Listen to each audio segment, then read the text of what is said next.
Yeah, boy, it's July 2nd, and it's episode 155, and this is the Fantasy Football Auctioneer Podcast. The Fantasy Football Auctioneer Podcast is the official podcast of thefantasyfootballauction.com, the internet's only website dedicated to fantasy football auctions. You can find us on Twitter. We're at Fantasy Auction. Tonight, we got a great show for you. We're going to break down the NFC South. We're going to take a look at everything from the Dirty Birds to those Buccaneers who have that young, high-flying offense. It sounds like I'm getting ready for a little WWF. I need Mean Gene Okerlund, the High Flyers, the Killer Bees. When we're good, but when we're bad, we're better. Yeah. I think that's how that was the Rockers. I'm sorry. Anyway, speaking of Rockers, our analysts, they're always here.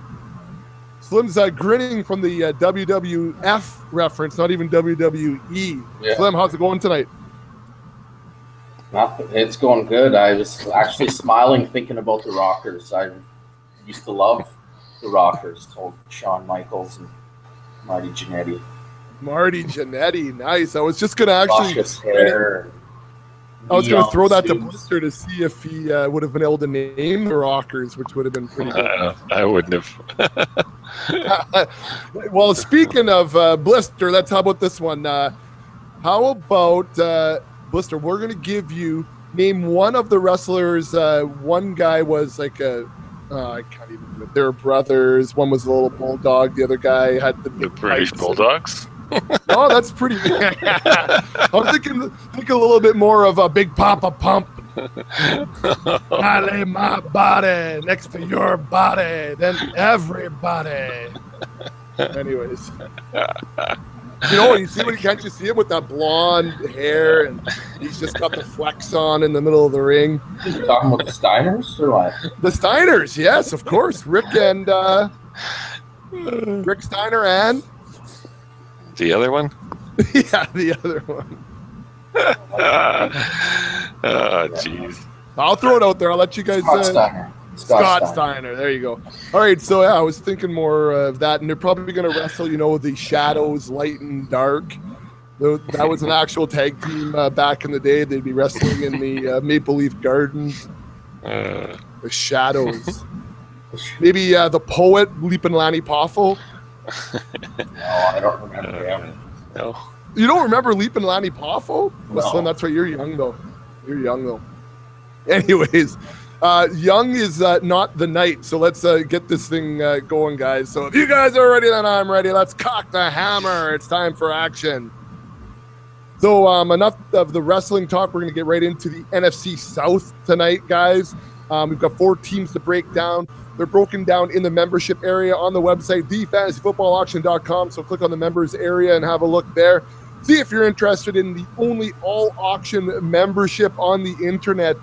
We've been saying that this is the 4th summer now, guys. I can't believe that we're still the only. Didn't we get a shout-out from Scott Fish about being the only? Yeah, he said that. Yeah. He should know. He's involved with everybody's that's out there. Yeah, I guess if he's saying we're the only ones, then that's about as legit as it gets, right? Yeah, that's weird. When is that Scott Fish? But we got about a week until we're... Oh, yeah, that's coming up right away. I better get doing some homework now that I'm on time off. Yeah, that's right. I was thinking about that earlier today. Slim, I had noticed on the website, because we got the Twitter feed running on the side, that you had done a retweet on the cheat sheet. Yeah, I think I saw a couple guys doing some big work out there right now. I haven't looked at anything, I'll be honest, too much. No, I haven't either. Trying to bookmark things. I don't know. I think with the wonky scoring and everything, I might be better just to go in cold. I started an MFL 10 yesterday, so because I just got to get my head wrapped around redraft here again. So it's hard. It's hard to turn that dino switch off. Yeah, no, I'll throw this out there. Maybe if any of our listeners know, like, we contemplated getting together with the boys. We used to get together, every week or every couple of weeks and have a game of poker, but we don't do that much anymore. But we were thinking over the course of summer, if you could do it 6 times, give or take 2, get together 10, 12 guys and do just a best ball redraft type of a draft, just to be drafting. Everyone has so much fun drafting, but get together your guys. So where could you do that and then What like site? where you could, what site can you host that on where you can guarantee that, you know, your 12 guys that are sitting around the table having a beer can all draft and get your, you know, you can't just jump on one and, you know, I don't know. Like if you can go onto Yahoo and you can set up a league on there, but can you set up a redraft or a best ball league? Best ball. Or on ESPN or on any of those other leagues? Like I don't think so. You can set up whatever league you want, but I've never seen it that way. So you're talking for free too, right? Like obviously on NFL you can, but it'll cost you. Yeah. You don't want to pay for the site, but everyone's just throwing in a few bucks and having fun with it, winner take all type of thing, and you go and get together and walk away and not worry about it until the end of the year and look and see what happened. Have you guys seen that NFL have made a move too? They have the new 2X out there now too. Oh yeah. So the 2X allows you to double up your money instead of like a winner take all scenario. I think it's the top 5 or top 6 get their money back. Top 5, I think, get their money back plus an extra $10. So you double up that way. It's kind of an interesting. Like a 50-50. Yeah, a little 50-50. That's right. Taking it from a little DFS, but anyways. Yeah, I hammered this weekend in golf. Terrible. Oh, yeah, I thought you got hammered at golf this weekend. That'd be that was terrible. That was Thursday, but no, I lost this week. Stupid tournament. I kind of didn't play as much because I didn't like it, but I still hate losing. Well, if you need any DFS golf info, at Mr. Blister, he helped me win my 101 in the rookie draft. So, at a kid. I like that. Anyways, all right, let's get moving into redraft mode here and take a look first. Did we say Slim? We're starting with you. Yeah, we did, didn't we? Slim and the Dirty Birds. All right, Slim, talk to us about what's happening in Atlanta 2017, coming off the Super Bowl cough up. What are they going to look like this year? Well, I mean, the biggest change, I guess, is offensive coordinator.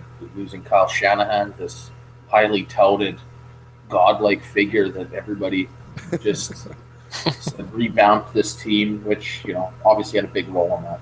I shouldn't try and minimize it, but they brought in Steve Sarkisian, and promptly one of the things he said he was going to try and get Julio Jones the ball more in the red zone, which seemed to be common sense. So, I mean, why wouldn't you do that? Well, if teams are triple covering him, then I don't care how much you want to try and get him the ball. It might be almost impossible to get him the ball at times. But so anyway, you know, we got Julio, we got Devontae Freeman. You know, both are number 1 top 12 guys, I should say, at their position, probably trending more towards the top of those 2 tiers respectively. So yeah, those guys are going to be the studs that you're going to probably want to lean on in that offense. I don't expect too much to change, honestly,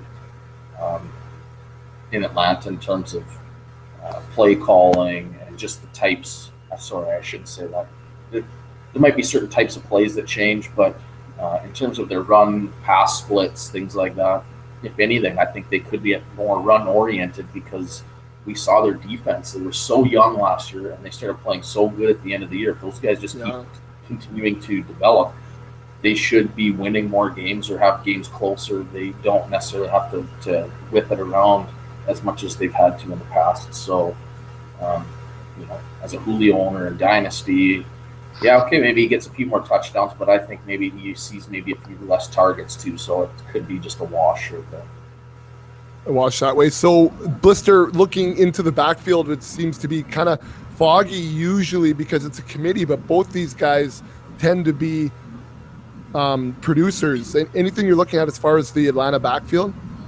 No, I think Devontae. I mean, I think because there's 2 guys there that they often get pushed down the ranks a bit, or they get devalued in a sense, and I think that Devontae Freeman is a guy that can still put up solid fantasy numbers. I mean, since he's been there, so Kevin Coleman's been there pretty much the following year, and you know, Devontae Freeman has still been producing at a high rate, right? Or RB1 in 2015, RB6 in 2016. So I think your bigger money should be spent on Freeman, but Coleman is not a bad guy if you can have them both. I mean, when one of them goes down, if they go down with injury, then the other one obviously becomes so much more valuable.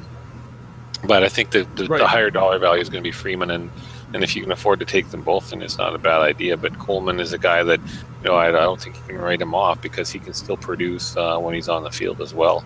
But I wouldn't be afraid of how they affect each other. If you're looking for a true number one, and you don't get Zeke, and you don't get Le'Veon Bell or David Johnson, well, Freeman is a pretty solid option for you to have. Yeah, that's right. So, hey, Slim, when you were looking here, I mean, there's a lot of gadget players in the league this year. Gabriel, is he one of those gadget players that you just want to stay away from heading into 2017?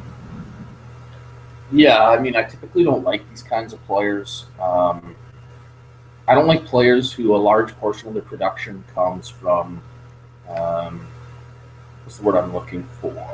I don't plays that are hard to reproduce consistently, I guess. So 85-yard touchdowns? Yeah. Exactly. If you're taking 85-yard, a screen pass, and you're taking it 85 yards, and you do that 4 times in season, how realistic is that you can do that again next year? So that's kind of, the scary thing with guys like Taylor Gabriel, Tyreek Hill, things like that. Yes, they're explosive, but if teams start taking away those types of things, and even in just it's what's the I'm trying to think of like contrarian type plays. I mean, there's only so many times you can roll and snake eyes on a dice before you're not going to do that anymore. Like, these are the types of plays that just don't happen regularly. So you might run through a week of it happens fairly regularly, but after that, it's just the law of averages is going to balance out. And, to me, Taylor Gabriel is a guy that he caught fire, but he did it with a very low number of targets. I want volume for guys. To me, that's the safest bet. He just doesn't offer that. And Slim, more than $3 for Austin Hooper this year? Yeah, I like Hooper, I'll be honest. I mean, I think ideally I would love to get him as a tight end too, and I'm streaming. But if I decided to go really cheap, if I went really cheap, I'm probably streaming anyway. So then he'd be awesome. But yeah, I think he'd go for more than $3. I mean, tight end's a position that's devalued, but I could see him going for around 5 or 6 or something like that. All right, Blister. Let's talk more about some guys who are going to go for more than 5 or 6. Let's take a look at the Carolina Panthers. There's a few guys on here that are exciting moving into the season as new rookies. We've got guys like Olsen out there, and Calvin Benjamin. What do you think about the Panthers heading into 2017? Well, I don't know. I'm a little skeptical about the Panthers. Cam didn't have a great year last year after becoming, previous year being a league MVP. I just think that, I just don't know how much ego Cam has. Like, can he operate with these new weapons he was given, or is it going to be, too much for him to, rely on them consistently? If I look at this receiving core, first of all, Calvin Benjamin, he's supposedly extremely overweight. He hasn't really produced a whole lot. I mean, he's a big guy, so he produces he's a good red zone option, but other than that, he's not producing the kind of numbers that you can ever bank on for consistency on your team. And he's a guy that I'm going to just completely avoid. Funchess, it's hard to say whether he'll be able to make the next step or not. He had glimpses of being good, but not a lot. And I really don't think that, he's a guy that that you can also count on a whole lot. So, they drafted this Curtis Samuel, who's a lot like McCaffrey, and he's going to play receiver. He could be good, but there hasn't really been a wide receiver in Carolina that you could really bank on as a number one. If they're not clear cut in their role, and it's really hard to justify spending any money on them in an auction because you really don't know if it's a waste of money. Like, if it's only $8 or if it's $7 or if it's $26 or whatever the cost is on a receiver in Carolina. Well, it could, if you can't rely on them week to week, then you're kind kind of throwing your money away. I'd rather put it into something that I have confidence in. And then, if I made the wrong decision, I made the wrong decision. But it's hard to do that, spend the money, and then go in and, you have to start this guy in your team every week, and then they're a dud. It's harder to swallow that one. But Greg Olsen, he should be, again, quite reliable. He's not getting any younger. So he's a guy that, I think because of guys like Kelsey and Jordan Reed and Gronk is going to be, again, healthy at the start of the year. Greg Olsen's going to slide a little bit down the tight end value or the tight end costs. And so you might be able to pick him up maybe cheaper than you ever have in one of your auctions. And then quickly, if I touch on Christian McCaffrey, I mean, Jonathan Stewart is still there. And again, the question mark I guess you have with him is, how much will he get used? I think we all know he's very talented, but right out of the gate, are they going to be giving him the ball? Are they going to be throwing the ball? How many touches is he going to be getting? I think that's a scary part. I'm getting shots. I think I'm getting gunshots. Oh, sorry. That's just pre-July 4th fireworks. Listen to that. Oh, is it? Oh, really? Does that sound good over there? Oh, yeah. Getting scared out here. Drive by on 5th Street. Could be happening. Anyways, yeah. So for the most part, I probably, I would probably take Greg Olsen, but I guess for the rest of the Carolina offense, I think I'd rather let somebody else buy it. So, Slim, looking at another important guy on that offense, wow, there's a lot going on over there. Another important guy on the Panthers offense, Cam. Last year we had him ranked as the number 1 overall quarterback heading into the season. And, I mean, obviously he's not going to be there heading into 2017. Does that make him a value all of a sudden this year? It doesn't necessarily for me. I don't have him ranked anywhere near number 1 again. And I think it's hard to maybe say a guy is a value at the quarterback position. At least I have a hard time doing that in a 1 QB league. Yeah. Just because I don't put much value in it to begin with. I mean, I was actually thinking of this, doing a little quote-unquote thought exercise the other day when I was cutting my grass, thinking about Aaron Rodgers. And, okay, how many points did this guy get? And I was listening to a podcast where they talked about this for the first time that this guy could remember he was going in the 5th round in drafts. So we're talking about in just snake drafts, which hasn't happened in whatever. I can't remember, maybe ever, for Aaron Rodgers. And he was the top quarterback being taken. And this guy was saying, here we go. Now late round QB is starting to become mainstream enough where number 1 quarterbacks are actually dropping lower and lower and lower with the masses. And that made me think, okay, well, so if this happens in my auction draft, what would I be willing to spend on Aaron Rodgers? And I still didn't come up with a price. But that's something I think I'd have to think about. And anyway, Cam Newton, though, even if he went for, $15, I don't think that's necessarily a great value, because I could see somebody having him, or a lot of people having him as, maybe their quarterback 7 or something like that, 8, where that's probably the range he's going to go in anyway. So, I don't think it's a huge value, especially with some of these young QBs, Mariota, Jameis Winston, getting pretty big upticks in value and stuff like that. All right. Anything else, Blister, from the Panthers, or can I move on to Slim with the Saints next? Yeah, let's move on to the Saints. All right. So let's move on to the Saints. We've talked about some crowded backfields. This one's a really interesting one. A lot of moves in New Orleans. Shout out to Gibby, who just visited the Big Easy, by the way. Anyways, Slim, now you got a little inside scoop because Gibby was down there. The brother-in-law was there. So, anyways, talk to us about the Saints. Well, all he told me about was the po' boys he ate, the beers he drank, the cucumber mojitos he was drinking, the breakfast that he had, things like that. But that sounds about an accurate description. Yeah, I mean, he didn't meet Mark Ingram or anything like that. I wish he did, because we could get some inside info. But okay, good. You didn't see Kamara down there at all? Nothing. No, and I'm glad you gave me the Saints. This is a confusing. AP didn't hit him with a stick. Sorry. No. Sorry. I gave you the Saints. Go.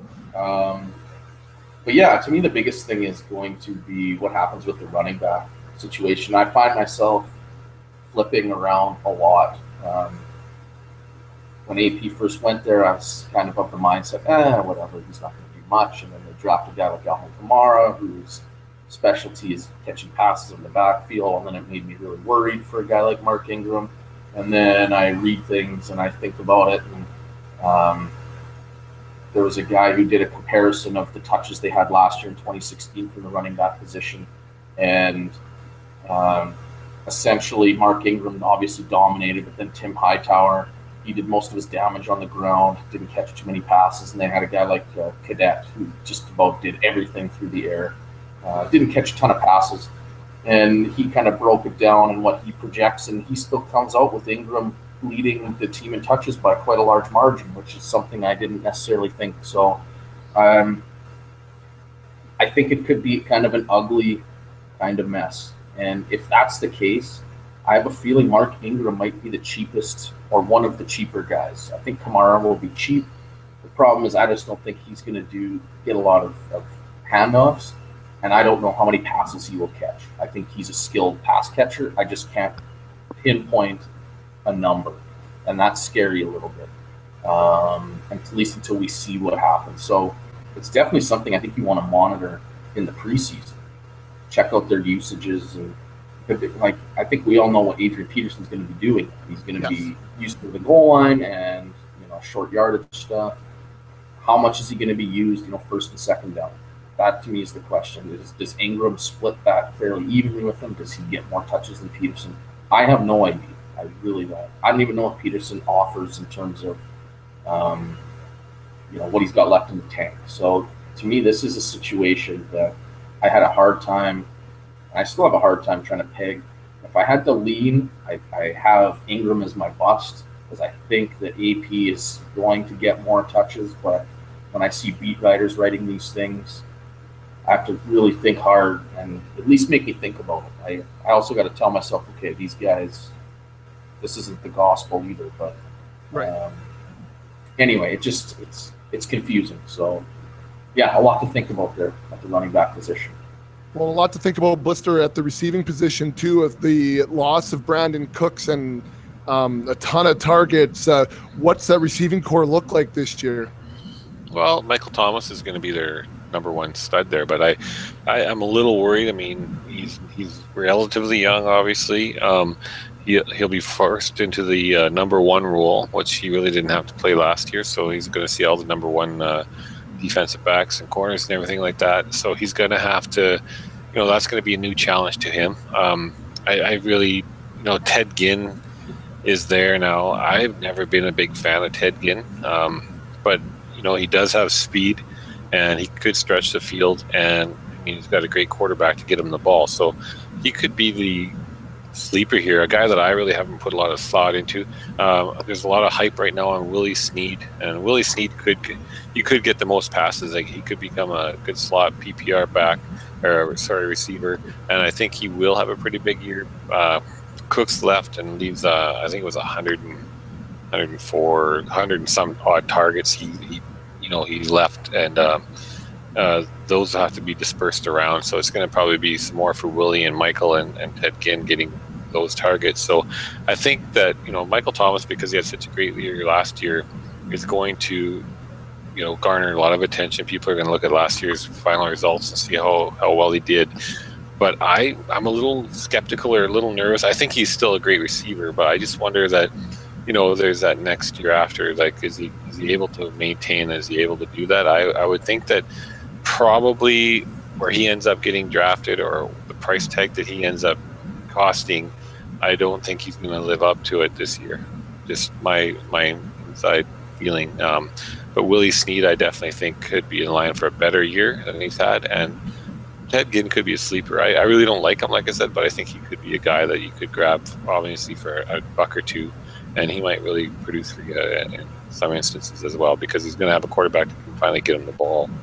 So it could be a real... Yeah, go ahead. I was just going to say, Slim, speaking of quarterbacks, Drew Brees finishes as the number 2 last year. We had him ranked 5 coming into the season. and his AAV last year, right into the season, was at $15. Does he go for more than 15 this year because he's just like a no miss? I don't know. I think this will be dependent. To be quarterbacks is such a crapshoot. It depends on how. I'm sorry to go back to quarterbacks with you again. I No, had Cam. It just happens that way. To me, Aaron Rodgers is kind of in his own kind of stratosphere a little bit. Let's say that, because I think most people agree he's number one or at worst number two. But I would assume most people probably put him at number one. And then you start getting into, okay, there's Brady, there's Breeze.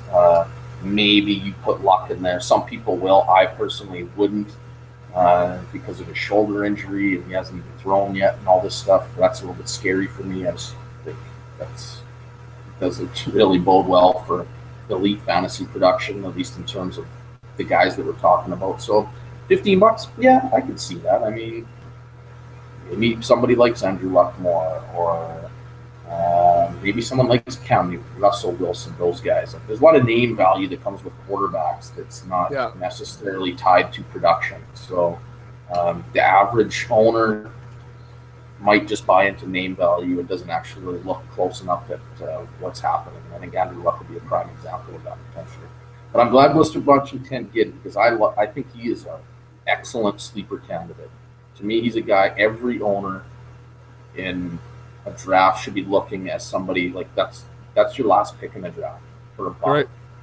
Like Kenny Stills was awesome as their number 3 deep threat. It's exactly what Ted Ginn does. To me, this is a perfect fit for his skill set. And like Lister said, if Michael Thomas is drawing a lot of attention, then they're going to look at a guy like Ginn to just take the top off the defense. And that's excellent for a dollar player. And Drew Brees is not afraid to chuck it, so that's a good thing too. That's right. Yeah. So speaking of a guy who likes to, who's starting to chuck it a lot more and has a lot more weapons, Blister, let's move into the box here. Jameis Winston and company. He's got a lot of weapons at his disposal. We're not quite sure what's happening in the backfield, especially for the first 4 weeks. But talk to us about the Bucs heading into this year, the Rockers. Well, I think that it's going to be some interesting. I really like the receiving core that they have with Mike Evans. Obviously, I think he could be one of the top, if not the top, receiver this year. He's going to be challenging for that position. But I really like the addition of Deshaun Jackson. I think that's going to help their offense.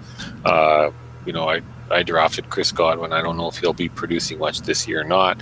But those two guys right there, I think, are going to complement each other quite well. Evans is going to cost you a lot of money. Probably going to be one of your top 4 or 5 most expensive receivers this year, going for, I'd say, $45 or $50+ I would estimate at this point. Top five. We went. AB was 66 was his AAV. Julio was 60. Odell Beckham 59. AJ Green 52. Hopkins at 55. So that was your top 5 last year. Yeah. So I think definitely you're going to be going well over 50 for Evans this year. I think I have him ranked right now as my 3rd ranked receiver. Only have AB and Julio ahead of him. So I think that's going to do quite well. I expect Jameis Winston to be better this year again. He came into the league with quite a good resume, and it takes these quarterbacks takes some positions a bit of time to really get better, but they get better and better every year. And a guy like Cameron Brate, I think a lot of people will be writing Cameron Brate off this year because they drafted O.J. Howard. Yeah, and probably for good reason. Read it. Read the last he's sentence. A bust. It's a bust, but I said, what did I say? I said, don't expect Brate to disappear altogether. Oh, okay. Blah, blah, blah. Spoiler alert. Blah, blah, blah, blah. Sorry. Yeah. Go on, Blister. Well, I think that, he's got to remember with tight ends, remember just before this, we talked about the Falcons and Austin Hooper, and I think he takes a big leap this year, but tight ends don't typically come right out of the gate and make a big splash. And even though O.J. Howard, he had a great college year and career, and he looks to be that guy. I think it's going to take him some time as well to adjust to the game and everything else. And in all total, I don't think OJ Howard even caught a hell of a lot of touchdowns in his college career. So all of a sudden now he's in the NFL, and I guess people are expecting, like, I wish I had that in front of me. I don't have it in front of me right now, but I think they would be shocked that he wasn't a huge producer. Then again, the offense changes and the situation changes, and he could be called upon more, especially in the red zone because he's such a big guy. But Brate's a guy that, I think as far as the options go, he could be good out of the gate for you still, because people will be writing him off. But I would think that maybe partway through the season, you're going to have to be looking to have somebody else to replace him if you don't have OJ Howard on your team. So, Slim, what happens in the backfield? I was hoping Blister would talk more about it, because two things. One, I don't really care, and two, I don't know. So, I mean, with McNichols there now and Sims, I mean, for me, I think I want to avoid everybody and spend $1 on Jacques Rogers, because to me, he's pretty much as talented as all of those guys, and he's going to be the cheapest. And I find when it's a running back situation that's very cloudy and we don't know necessarily who's going to emerge, if I had to take somebody, I want just the cheapest guy, because he becomes the most expendable. And we saw Rodgers actually can produce when he got opportunity, when Sims and Martin, were both out or not being used a lot. He did well, and we know Martin's already missing time. If Sims was ever to happen, I don't know how much they're going to rely just on Sims alone just to run the ball. So to me, Rodgers makes the most sense just in terms of a straight value play. But yeah, I don't know about the rest. So right now I'm kind of tending to avoid it until we can see things, or just until we kind of get a basis on what some of these prices are going once we start mock drafting one. Blister, you were a Sims believer last year. What do you think of him this year, especially with this first 4 games situation? Well, I mean, he's coming off injury. He had a pretty good year. He's a lot like a Theo Riddick in my mind. Catches a lot of passes. Had some explosive moments, but I'm just not sold on him or Dougie Martin at this point. Doug's suspended for 4 games. I think Slim's got a good point. Spending $1 on Jaquizy might be, if it doesn't work out, who cares? You throw him away, and it's no loss. But he could produce. Somebody has to start for the first 4 games. I really don't think it's going to be Sims. Sims will probably play the third down role, but it could be Rodgers that starts. I don't know if McNichols will be there, but it's hard to say. And if he does, I mean, if somebody starts and can run with it, like, I probably don't have as much confidence. If Jaquiz Rodgers starts, I think he is okay, but I do think Doug Martin gets a chance to get his job back when he comes back. If Jerry McNichols wins the starting job before that, and he does fine with the job, then I don't know if Doug Martin does get the starting job back when he comes, when he rolls back into town. Yeah. And they've been saying he looks great in camp and blah, blah, blah, blah, blah, but they say that every year. And we really haven't had the results or the numbers that we expect when you're having a great year. So it's probably a good one to avoid.